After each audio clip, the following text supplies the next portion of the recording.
Welcome to sports live presented by cool. আপনাদের সঙ্গে আছি আমি রঞ্জন শান্ত। কিছুক্ষণ পর শুরু হচ্ছে বাংলাদেশ পাকিস্তান 3 ম্যাচের টি-20 সিরিজ। লাহোরে বাংলাদেশ সময় রাত 9টায় শুরু হবে প্রথম ম্যাচ। সাম্প্রতিক ফর্মটা ভালো না গেলেও পাকিস্তানের সাথে সিরিজ জয়ের জন্য খেলতে চান টাইগার অধিনায়ক লিটন দাস। ফর্ম সবকিছুর বিচারে ঘরের মাঠের সিরিজে হট ফেভারিট পাকিস্তান। আরব আমিরাতের সাথে সিরিজ হারলেও কদিন আগে ওয়েস্ট ইন্ডিজকে তাদের মাটিতে হোয়াইট ওয়াশ করেছিল লিটনরা। অন্যদিকে বাংলাদেশের মতো পাকিস্তানের ফর্মও ভালো নয়। সবশেষ 10 ম্যাচের 7টি হেরেছে দলটি। নিউজিল্যান্ডের সাথে সবশেষ সিরিজ হেরেছে 4-1। তার আগে দক্ষিণ আফ্রিকার সাথে সিরিজ হারে 2-0-তে। এমনকি জিম্বাবুয়ের সাথেও পেয়েছে হারের লজ্জা। লাহোরে প্রত্যাশা করা হচ্ছে উইকেট হতে পারে হাই স্কোরিং।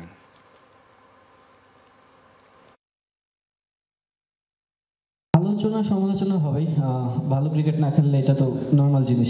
সিরিজের এক্সপেকটেশন আমার একটাই যে আমরা ভালো ক্রিকেট খেলতে চাই এবং আমরা ক্রিকেটটাকে ডেভেলপ ইমপ্রুভ করতে পারতেছি কিনা। নট অনলি রেজাল্ট সব সময় আপনার দিকে আসবে না, বাট কি ওয়েতে আপনি ক্রিকেট খেলতেছেন এটা বড় জিনিস। তো আমার কাছে মনে হয় যে আমরা যদি আমাদের প্রসেস মেনটেন করে ক্রিকেট খেলতে পারি তাহলে সাকসেসের রেজাল্টটা বেশি থাকবে। যেমনটা বলছিলাম, শুরু হচ্ছে লাহোরে বাংলাদেশ পাকিস্তান সিরিজ, আর সেই সিরিজ কভার করছেন সহকর্মী হাসিনুর রহমান। লাহোর থেকে সরাসরি যুক্ত হচ্ছেন তিনি। হাসিনুর, প্রথমত সেখানে আপনাকে দেখেই বোঝা যাচ্ছে একটু সিকিউরিটির ব্যাপার আছে, সেগুলো নিয়ে জানবো। কিছুক্ষণের মধ্যে তো ম্যাচও শুরু হয়ে যাবে। সেই ব্যাপারটা জানার আগে একটু একাদশ নিয়ে শুরুতে কথা বলতে চাই, যে কি ধরনের 11 নিয়ে বাংলাদেশ আজকে মাঠে নামতে পারে। রঞ্জন, একটা বিষয় যে এখানকার উইকেটটা তো হাই স্কোরিং, যেটা আপনি একটু আগেও বলছিলেন, আমি গতকালকে রিপোর্টেও বলেছি বা মোটামুটি এটা সবাই জানে। তবে এখানে কিন্তু ইনিশিয়ালি পেসাররা কিছুটা সহায়তা পেয়ে থাকে। আপনি যদি স্পিন এবং পেস চিন্তা করে থাকেন তাহলে পেসাররা একটু এগিয়ে থাকবে। সেই হিসেবে একাদশে 3 জন পেসার থাকতে সেটা নিশ্চিত। এবং সালমান আগা গতকালকে প্রেস কনফারেন্সে বলেছেন যে লাহোরে তিনি রিসেন্ট যে ম্যাচগুলো খেলেছেন পিএসএল এ, সেখানে স্পিনাররা বলার মতো তেমন কোনো সহায়তায় পায়নি, অর্থাৎ স্পিনারদের জন্য তেমন কোনো কিছু নেই এখানে। তো সেই জায়গা থেকে বোঝা যায় যে বাংলাদেশ একাদশে 3 জন পেসার থাকছে। এই মুহূর্তে বাংলাদেশ স্কোয়াডে 4 জন পেসার আছেন। খালেক আহমেদ গতকালই দলের সাথে যুক্ত হয়েছেন। আমার মনে হয় তার একাদশে থাকার সম্ভাবনা কিছুটা কম। সেই হিসাবে আমার মনে হয় যে আপনি যদি দেখেন তানজিম সাকিব, শরীফুল ইসলাম এবং হাসান মাহমুদ, এই 3 জন থাকছেন একাদশে। আমি যদি একটু ব্যাটিং এ আসি, আমাদের ব্যাটিং এ খুব বেশি চয়েস নেই। আপনি যদি দেখেন পারভেজ ইমন সবচেয়ে ভালো ফর্মে আছেন, সেঞ্চুরি করেছেন লাস্টে, যে তিনি থাকছেন। তানজিদ তামিম তার সঙ্গে ওপেনিং এর সঙ্গী। 3 নম্বরে লিটন দাস। তাহিদ হৃদয়ের কিছুটা ইনজুরি নিগেলস আছে আমরা শুনেছিলাম। গতকালকে ফিল্ডিং করার সময় তিনি হালকা ব্যথা পেয়েছিলেন। সেটা যদি গুরুতর না হয় তাহলে 4-এ তিনি থাকছেন। আবার তিনি যদি ইনজুরিতে ছিটকে যান সেক্ষেত্রে নাজমুল শান্ত হয়তো তার জায়গাটা নিতে পারে। 5 নম্বর জায়গাটা জাকির আলী অনেকের ফিক্সড। 6 নম্বর জায়গায় সম্ভবত শামী পাটোয়ারি, গত সিরিজটা খারাপ গেল, আবারও তিনি সুযোগ পাচ্ছেন। 7 নম্বর স্পটটা নিয়ে আলোচনার একটা জায়গা আছে। 3 পেসার আছেন, সেই সঙ্গে 8 নম্বর জায়গায় রিশাদ হোসেন থাকছেন। আপনি যদি এখন 7 নম্বর জায়গাটা দেখেন, আরেকটা বোলার তো লাগবে। আপনার টি-20-তে 5 জন বোলার ছাড়া তো মাঠে নামা যাবে না। বাংলাদেশ যদি চিন্তা করে যে আমাদের একটু ব্যাটিংটা স্ট্রং করে, বোলিংটা কিছুটা উইক হলেও চলবে, পঞ্চম বোলার, 5th বোলারের জায়গাটায় তারা ব্যাটিংটাকে প্রায়োরিটি বেশি দেয়, সেক্ষেত্রে মেহেদী হাসান মিরাজের সম্ভাবনা বেশি থাকবে। কেননা মেহেদী হাসান মিরাজ ব্যাট হাতে ভালো ছন্দে আছেন, লাস্ট টেস্ট সিরিজও ভালো করেছেন, বিপিএলও ভালো করেছিলেন। যদি ব্যাটিং প্রায়োরিটি হয়ে থাকে দলের তাহলে মেহেদী হাসান মিরাজ, আর যদি দল আমার মনে হয় যদি বোলিং প্রায়োরিটি দিয়ে থাকে তাহলে শেখ মেহেদী এগিয়ে থাকবে। অলদো যদিও লাস্ট সিরিজটাতে তিনি ভালো বোলিং করেনি, ডিউ ফ্যাক্টরকেও একটা কারণ দেখানো হচ্ছে, কিন্তু তার প্রতি কিন্তু আস্থা হারানোর কথা নয় টিম ম্যানেজমেন্টের। তো রঞ্জন, মোটামুটি এটাই একাদশ সম্বন্ধে আমাকে যেটা তথ্য আছে। দারুণ, ভেরি ওয়েল সেইড হাসিনুর। যদি একটু আরেকটা ব্যাপার জিজ্ঞেস করি, যে গত দুটো অনুশীলন তো আপনি দেখলেন, রাতের বেলায় তো অনুশীলন করেছে দল যতদূর জানি আমরা। তো সব মিলিয়ে আসলে এখানে উইকেটও দেখেছেন, রাতের ম্যাচ, আর আধ ঘন্টার মধ্যে তো টসও হবে। ডিউ ফ্যাক্টর বা সেই জাতীয় কোনো সমস্যা লাহোরে আছে কিনা? টসে জেতা হারা, আগে ব্যাট করা আগে বল করা, এই জাতীয় কোনো সমস্যায় ভুগতে পারে কিনা দল?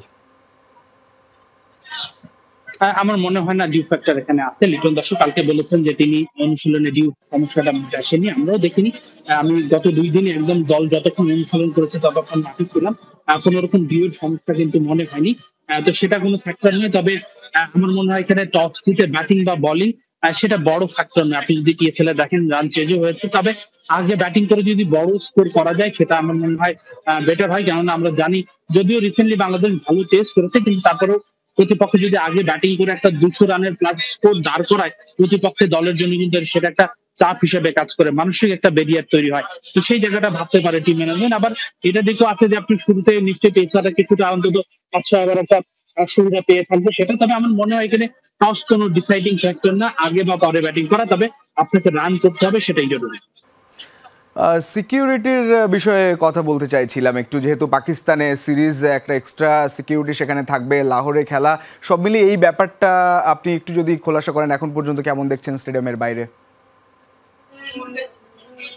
রঞ্জন, একদম নিচ্ছিদ্র নিরাপত্তা ব্যবস্থা যাকে বলে, আমি যদি বলি নিরাপত্তার চাদরে পুরো স্টেডিয়াম চত্বর ঢেকে রাখা হয়েছে। একটু সময় নিয়ে দর্শকদের বলতে চাই, আমাদের স্টেডিয়াম এলাকাগুলো যেমন হয়, লাহোরের এই স্টেডিয়ামটা কিন্তু সেরকম নয়। এখানে পাশাপাশি 3টা স্টেডিয়াম আছে, একটা ক্রিকেট স্টেডিয়াম, একটা ফুটবল স্টেডিয়াম, একটা হকি স্টেডিয়াম, এবং এখানে পাকিস্তান ক্রিকেট বোর্ডের একাডেমি আছে।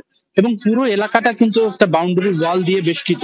তো অর্থাৎ এখানে প্রায় 5-6 কিলোমিটার মতো একটা জায়গা, যেটা একদম পুরা কড়া সিকিউরিটি দ্বারা আবৃত। এই জন্য আপনি দেখবেন পাকিস্তানের যে কোনো দল আসলেই পাকিস্তান ক্রিকেট বোর্ড লাহোর ভেন্যুটাকে আগে সাজেস্ট করে, কারণ এই স্টেডিয়ামে যে ধরনের নিরাপত্তা দেওয়া সম্ভব আসলে অন্য কোথাও সম্ভব নয়। আমি যদি আরেকটু, আমার পিছনে নিশ্চয়ই দেখতে পাচ্ছেন কি পরিমাণ নিরাপত্তা রক্ষীরা আছে। 10-15 ফিট পর পর এটা একটু বেশি হয়ে গেল হয়তো। আমার ধারণা 30 ফিট অন্তর অন্তর একটা করে নিরাপত্তার রক্ষীর গাড়ি আছে। প্রতিটা গেটে অসংখ্য পুলিশ আছে, আর্মি আছে, পুলিশ আছে, সোয়াট বাহিনী আছে, ফায়ার অ্যান্ড রেস্কিউ টিম আছে। তো একদম এক কথায় এর চেয়ে ভালো নিরাপত্তা ব্যবস্থা আমি অন্তত কোথাও কখনো দেখিনি। সর্বোচ্চ পর্যায়ে নিরাপত্তা দেওয়া হচ্ছে। দুর্দান্ত, সব মিলিয়ে খেলার মাঠে বাংলাদেশ ভালো পারফরমেন্স করুক সেটাই প্রত্যাশা। আপনিও ঠিকভাবে কভার করুন, পরবর্তী সংবাদে আবারও নিশ্চয়ই অনেক আপডেট পাবো। অসংখ্য ধন্যবাদ হাসিনুর যুক্ত হওয়ার জন্য। যাব ফুটবলে। ভুটান ও সিঙ্গাপুর ম্যাচকে সামনে রেখে হামজা, সমিত, ফাহমিদুলকে নিয়ে 26 সদস্যের প্রাথমিক দল ঘোষণা করেছে বাফুফে। বাদ পড়েছেন শাকিল হোসেন, চন্দন রায় ও জুনিয়র সোহেল রানা। দলে ফিরেছেন সুমন রেজা ও নতুন মুখ মোহামেডানের ডিফেন্ডার জাহিদ হাসান শান্ত।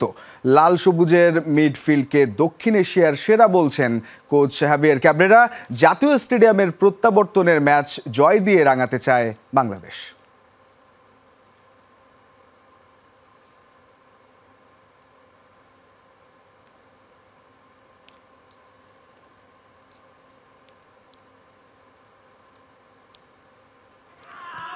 ঘরের মাঠে 2 ম্যাচ, ভুটান সিঙ্গাপুরের বিপক্ষে দল কেমন হবে দেশের ফুটবল অঙ্গনে তা নিয়েছিল আলাদা আকর্ষণ। প্রতিবারের মতোই সংবাদ বিজ্ঞপ্তির মাধ্যমে 26 সদস্যের প্রাথমিক দল ঘোষণা করে বাফুফে। ব্যতিক্রম বলতে দল ঘোষণার পর কোচ হাভিয়ের ক্যাব্রেরার গণমাধ্যমের মুখোমুখি হওয়া। 3 জন গোলরক্ষক, 8 জন করে ডিফেন্ডার ও মিডফিল্ডার এবং 7 জন ফরওয়ার্ড নিয়ে দল সাজিয়েছেন ক্যাব্রেরা। মিডফিল্ডে হামজার সাথে সমিত একরকম নিশ্চিতই ছিলেন। আক্রমণ ভাগে ফাহমিদুলের সাথে চমক হিসেবে দলে ফেরানো হয়েছে সুমন রেজাকে। নতুন মুখ মোহামেডানের ডিফেন্ডার জাহিদ হাসান শান্ত। বাদ পড়েছেন জুনিয়র সোহেল রানা, শাকিল ও চন্দন রায়। নিজেদের প্রতি আমাদের পূর্ণ আস্থা আছে। ভারতে আমরা দারুণ একটা ম্যাচ খেলেছি, আরো ভালো ফল হতে পারত, জিততেও পারতাম। যদি কমপক্ষে একই মানের খেলা সিঙ্গাপুরের বিপক্ষে খেলতে পারি তাহলে আমাদের ভালো ফল হওয়া সম্ভব, 3 পয়েন্ট পেতে পারি। ভুটান ম্যাচে আমি 25 জনকে রাখবো, সমিতকে ছাড়া। এরপর 23 জনের দল চূড়ান্ত করব। প্রক্রিয়া শেষ না হওয়ায় স্কোয়াডে জায়গা হয়নি কিউবা মিচেলের। মিডফিল্ডে হামজা, সমিত থাকায় আত্মবিশ্বাসী কোচ। এই দল নিয়ে ঘরের মাঠে সিঙ্গাপুরের বিপক্ষে জয় সম্ভব বলছেন তিনি। মিচেলের ব্যাপারটা ন্যাশনাল টিমস কমিটি বলতে পারবে। এ নিয়ে তাদের কাছে সব তথ্য উপাত্ত আছে। অবশ্যই তার সম্ভাবনা আছে। আমরা তরুণ এবং সম্ভাবনাময়দের ক্ষেত্রে ইতিবাচক। দক্ষিণ এশিয়ার দলগুলোর মধ্যে আমাদের মাঝমাঠ অবশ্যই দারুণ শক্তিশালী। বিশেষ করে আমাদের গ্রুপে যদি সেরা নাও হই, সম্ভবত খুব প্রতিদ্বন্দ্বিতাপূর্ণ মিডফিল্ড আমাদের। দল ঘোষণার একদিন পর শুরু হবে ক্যাম্প। 31 মে থেকে মাঠের অনুশীলনে নামবেন জামাল হামজারা। নাসিফ শুভ, যমুনা স্পোর্টস, ঢাকা। এদিকে বাংলাদেশ সিঙ্গাপুর ম্যাচকে সামনে রেখে ঢাকায় এসে পৌঁছেছেন ইতালি প্রবাসী ফুটবলার ফাহমিদুল ইসলাম। যোগ দেবেন জাতীয় দলের ক্যাম্পে। ইতালির রোম থেকে বাংলাদেশ বিমানের একটি ফ্লাইটে সকালে ঢাকায় এসে পৌঁছান তিনি। ফাহমিদুলের আগমনে দলের শক্তি আরও বাড়বে বলে বিশ্বাস বিমানবন্দরে তাকে বরণ করতে যাওয়া ফুটবল সমর্থকদের। বুধবার সকাল 8টা বেজে 10, মঙ্গলবার সন্ধ্যায় ইতালির রোম থেকে বাংলাদেশ বিমানের একটি ফ্লাইটে রওনা হয়ে ঢাকায় এসে পৌঁছান প্রবাসী ফুটবলার ফাহমিদুল ইসলাম। ইমিগ্রেশন শেষে ঘণ্টাখানেক পর তাকে নিয়ে বের হয়ে আসেন বাফুফের কর্তারা। এদিন ফাহমিদুলকে ফুল দিয়ে অভ্যর্থনা জানাতে বিমানবন্দরে আসেন ফুটবল সমর্থক গোষ্ঠী বাংলাদেশি ফুটবল আল্ট্রাস। হামজা, সমিতদের সাথে দেশের ফুটবলের নবজোয়ারে বড় ভূমিকা রাখবেন ফাহমিদুল, বিশ্বাস তাদের। হামজা চৌধুরী চলে আসছে, ফাহমিদুল আসছে, তো ওভারঅল সব কিছু মিলে বাংলাদেশের ফুটবল ফ্যানরা এবং বাংলাদেশের ফুটবল ডেভেলপে এখন এগিয়ে যাবে এবং নতুন এক উন্মাদনা যুক্ত হলো। আমরা অনেক কিছু করার পর ফাহমিদুলরে পাইছি, তো ওরে দলে সুযোগ দেওয়া হয়েছে আলহামদুলিল্লাহ। তো এটাই ভালো একটা ম্যাচ উপহার দেবে, এটাই আমরা কাম্য করি। দিনটা আমাদের কাছে স্বপ্নের মতো, আর আমরা মনে করি ফাহমিদুলের আজকে বাংলাদেশে আসা একটা নতুন যুগের সূচনা হয়েছে। আমরা রমজানে আন্দোলন করছি, আমাদের আন্দোলন সফল হয়েছে, এটার চেয়ে বড় আর কোনো কিছু নাই। তারপরে আমরা অনেক দিন ধরে একজন ফরওয়ার্ডের অভাবে আছিলাম, আশা করি ফাহমিদুল তা পূরণ করবে। এর আগে ভারতের বিপক্ষে এশিয়ান কাপ বাছাইয়ের প্রাথমিক দলে ছিলেন এই ইতালিয়ান প্রবাসী ফুটবলার, যদিও মূল স্কোয়াডে জায়গা হয়নি তার। সৌদি আরবে ক্যাম্প করে তিনি ফিরে গিয়েছিলেন ইতালিতে। এরপরেই ওঠে সমালোচনার ঝড়। কেন ফাহমিদুলকে নেওয়া হলো না তা নিয়ে প্রশ্নবাণ ছুড়ে দেন সমর্থকরা। ইতালির একটি লিগে ওলাবিয়া কেলসিও এফসির হয়ে খেলেন ফাহমিদুল। এবার বাংলাদেশের হয়ে মাঠে নামার অপেক্ষা এই ফরওয়ার্ডের। সব ঠিক থাকলে 10 জুন সিঙ্গাপুরের বিপক্ষে জাতীয় স্টেডিয়ামে লাল সবুজ জার্সিতে অভিষেক হবে ফাহমিদুল ইসলামের। হাসান আল মারুফ, যমুনা স্পোর্টস, ঢাকা। জন্ম ও বেড়ে ওঠা কানাডায় হলেও সমিত সোম মনে প্রাণে একজন খাঁটি বাংলাদেশি। তাই তো তাকে নিয়ে গর্বের শেষ নেই শ্রীমঙ্গলবাসীর। সব ঠিক থাকলে 10 জুন সিঙ্গাপুরের বিপক্ষে লাল সবুজের জার্সিতে অভিষেক হতে যাচ্ছে কানাডা প্রবাসী সমিত সোমের। ক্যাম্পে যোগ দিতে 3 জুন ঢাকায় আসলেও হামজা চৌধুরীর মতো নিজ বাড়িতে যাওয়ার সুযোগ পাচ্ছেন না সমিত। তাকে বরণ করতে পারার সুযোগ না পেয়ে কিছুটা হতাশ শ্রীমঙ্গলের মানুষ। মৌলভীবাজার জেলার শ্রীমঙ্গলের দক্ষিণ উত্তর সুর গ্রামের এই বাড়িটি কিছুদিন আগেও ছিল অন্য 10টা বাড়ির মতোই, তবে এখন তা রীতিমতো আকর্ষণের কেন্দ্রে। কারণ এটিই যে বাংলাদেশ দলে নাম লেখানো কানাডিয়ান লিগে খেলা সমিত সোমের বাড়ি। নাগরিকত্ব বদলে লাল সবুজ জার্সিতে সমিতের অভিষেক হতে পারে 10 জুন সিঙ্গাপুরের বিপক্ষে, যে ম্যাচ নিয়ে অধীর অপেক্ষায় সমিতের স্বজনরা। বহুত দিন ধরে আমরা আশা করছিলাম যে আমরা দেশের ইয়া যদি খেলতো, আমরা আশা পূর্ণ হয়েছে। এখন সিঙ্গাপুরের লগে যে খেলেন, যদি একটা ভালো একটা পজিশনে যাইতে পারে আমরা খুশি। সমিত আমরা ছোট ভাই, ফুটবল খেলবো বাংলাদেশের এটা আমরা অনেক গর্বের বিষয়। সবশেষ 2022 সালে শ্রীমঙ্গলে নিজ বাড়িতে এসেছিলেন সমিত। তবে এবারের ফেরাটা নিঃসন্দেহে ভিন্ন। তাকে এক নজর দেখতে উদ্গ্রীব হয়ে আছেন স্থানীয় এলাকাবাসী। সিলেটের আরেক প্রবাসী ফুটবলার হামজার মতোই বরণ করে নেয়ার পরিকল্পনা তাদের। কিন্তু 3 জুন সমিত ঢাকায় আসলেও যাওয়া হবে না শ্রীমঙ্গলে। আমরা রাস্তাঘাটে যখন যাই তখন সবাই জিজ্ঞাসা সমিতকে নাইতো না, সমিতকে আমরা সংবর্ধনা দিতাম। শ্রীমঙ্গলের মানুষ এইরকম অনেকে হচ্ছে তুরন বানাইয়া সমিত্রে তারা এই সংবর্ধনা দিব, কিন্তু এখন টাইট শিডিউল লেগে সমিত আইতে পারতাম। আমরারও মন খারাপ, মানুষেরও মন খারাপ। সারা সিলেটবাসী শ্রীমঙ্গল মৌলভীবাজার সবাই তার লাগে অপেক্ষা করে যে কখন তারা তাইতে খুব দেখবো, তার দেখার আশায় আর কি সবাই অপেক্ষা করে। ইংলিশ প্রিমিয়ার লিগে খেলা হামজার আগমনে এরই মধ্যে পাল্টে গেছে দেশের ফুটবলের দৃশ্যপট। যে উন্মাদনায় নতুন মাত্রা যোগ করতে যাচ্ছেন তারই প্রতিবেশী সমিত সোম। কানাডায় জন্ম ও বেড়ে ওঠা হলেও মনে প্রাণে সমিত নাকি একজন খাঁটি বাংলাদেশি। যখন ছোট আছি তারা আমার খাদ্য উঠে দেখতো, ভাই বোন দুজন তো ওই একটা বই সবাই তার ভাই বোন দুইটা দুই দিয়ে উঠে দেখতো। কানাডিয়ার তার জন্ম হইল হে মনে প্রাণে বাঙালি। আমরা যা খাই হে তাই খায়, কানাডিয়ান কিছু না, ভাত মাছ মাংস এটাই খাইতে বলা হয়।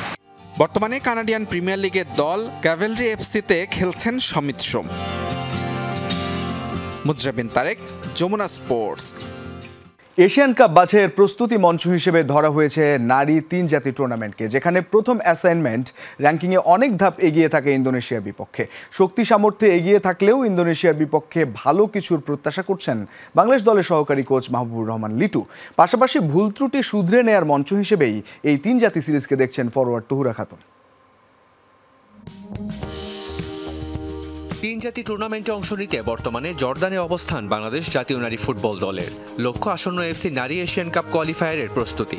23 জুন থেকে শুরু হওয়া এফসি উইমেন্স এশিয়ান কাপ বাছাই চলবে 5 জুন পর্যন্ত।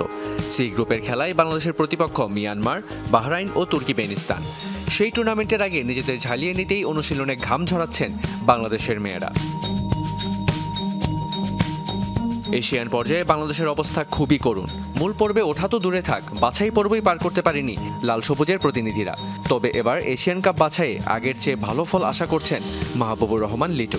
মাশাআল্লাহ সবাই সুস্থ আছে এবং মেয়েরা খুব সুন্দর প্র্যাকটিস করছে এবং গ্রাউন্ডও খুব ভালো। তা আশা করি যে আমাদের মেয়েরা ভালো খেলবে এবং আমাদের এখানে অনেক লার্নিংয়ের অনেক ব্যাপার আছে, আমরা হয়তো বা এখান থেকে অনেক কিছু শিখব। তো আমাদের মেয়েরা অলওয়েজ হ্যাপি এবং চাঙ্গা আছে আমাদের খেলার জন্য। 3 জাতি টুর্নামেন্টের বাংলাদেশের প্রথম অ্যাসাইনমেন্ট ইন্দোনেশিয়ার বিপক্ষে। 31 মে মাঠে গড়াবে ম্যাচটি। র্যাঙ্কিংয়েও বাংলাদেশের থেকে অনেকটাই এগিয়ে ইন্দোনেশিয়া। বাংলাদেশের 133 নম্বরের বিপরীতে 94 অবস্থান করছে দলটি। এশিয়ান কাপ বাছাইয়ের আগে নিজেদের ঝালিয়ে নেওয়ার পাশাপাশি ভুল ত্রুটিগুলো শুধরে নেওয়ার মঞ্চ হিসেবেই এই 3 জাতি সিরিজকে দেখছেন নারী দলের ফরওয়ার্ড তহুরা খাতুন। তো আজকে হচ্ছে আমাদের দ্বিতীয় ট্রেনিং হয়েছে। তো আজকে হচ্ছে ঘাসের মাঠ ছিল, আমাদের ট্রেনিং অনেক ভালো ছিল আজকে। আমরা তো এর আগে হচ্ছে কখনো ইন্দোনেশিয়ার সাথে খেলি নাই হচ্ছে, তো আমাদের এই ফার্স্ট। তো আমাদের লক্ষ্য থাকবো হচ্ছে আমরা যাতে ম্যাচটা উইন করতে পারি, বা আমাদের মানে এর আগে কখনো আমাদের ওদের সাথে খেলা হয় নাই আর ওদের সাথে আমাদের খেলার কোনো অভিজ্ঞতা নাই। তো আমরা আমাদের সর্বোচ্চ দেওয়ার চেষ্টা করবো, বাকিটা উপর আল্লাহ জানে আর কি। সবশেষ গত ফেব্রুয়ারিতে সংযুক্ত আরব আমিরাত সফরে 2টি প্রীতি ম্যাচই হেরেছিল বাংলাদেশ, যে সফরে প্রথমবার অধিনায়কের দায়িত্ব দেওয়া হয়েছিল আফিদার কাঁধে। এবার অধিনায়ক হিসেবে জর্দানে তার দ্বিতীয় সফর, যেখানে 3 জুন দ্বিতীয় ম্যাচে বাংলাদেশের জন্য থাকছে আরও কঠিন পরীক্ষা। র্যাঙ্কিংয়ে 74 নম্বর দল স্বাগতিক জর্দানের বিপক্ষে মাঠে নামবে বাংলাদেশের মেয়েরা। মেহেদি রিয়ান, যমুনা স্পোর্টস। এই ছিল আজকের স্পোর্টস লাইভ। এতক্ষণ সঙ্গে থাকার জন্য ধন্যবাদ সবাইকে।